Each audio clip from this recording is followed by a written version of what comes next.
This week's Ask Me Anything is actually a very interesting question, and it's a question that actually pertains to me very, very well because it is something I have direct experience with. It is something that's been a part of my life, I would say, for the past over a decade.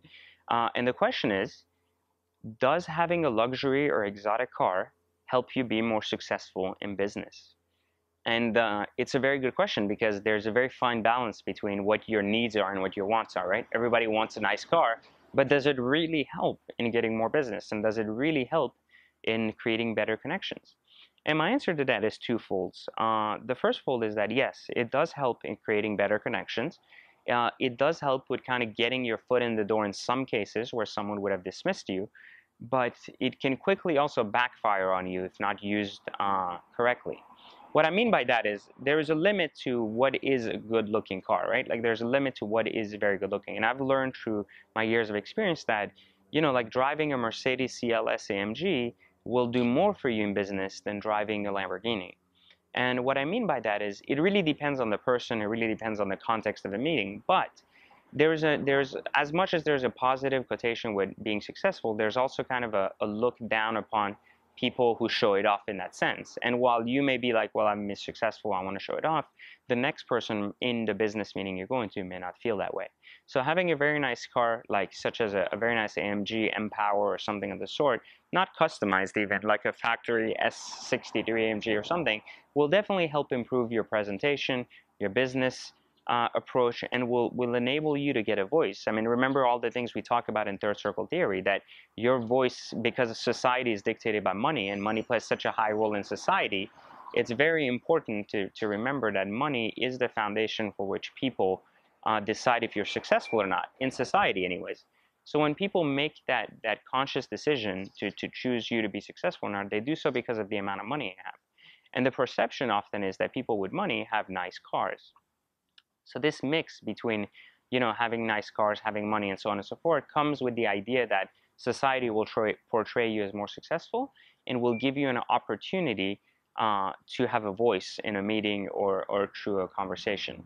I would highly urge all of you who are thinking of buying a nice car or an exotic car in order to further your business to really think about two things. First off, be honest with yourself. Is the car for yourself?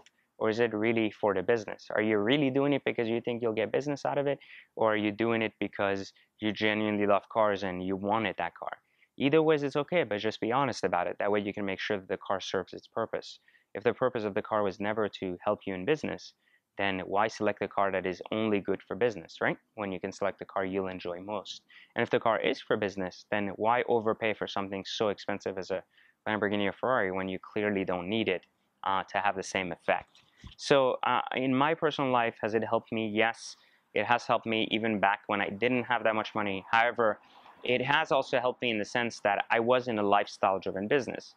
It's very hard to sell people on customizing their Lamborghinis and Ferraris, which is what I do at VIP, when you are not able to show them that you yourself are part of that lifestyle. So when you yourself have the money and have the cars, you attract a higher level of client who has a higher level of trust that you know what you're doing with their cars. And also that lateral motion enables you to ask for more money in terms of your rate or what you're charging to get your clients.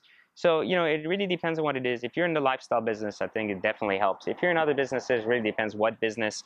It played very negatively for me in banking. It hurt me a lot to have a nice car. It drew a lot of negativity.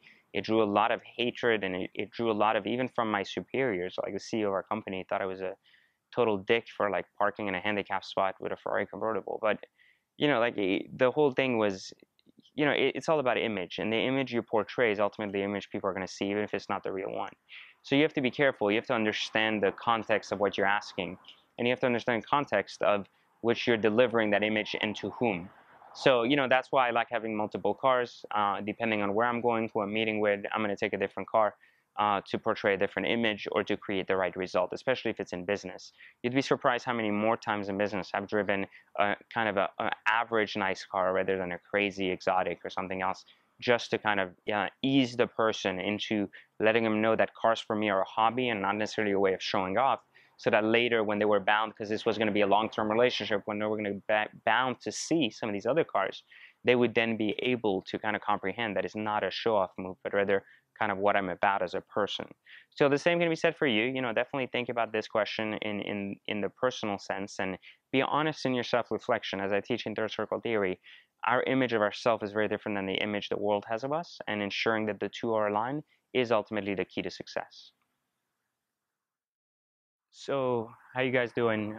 This week for our Ask Me Anything segment, I was asked something pretty interesting by one of our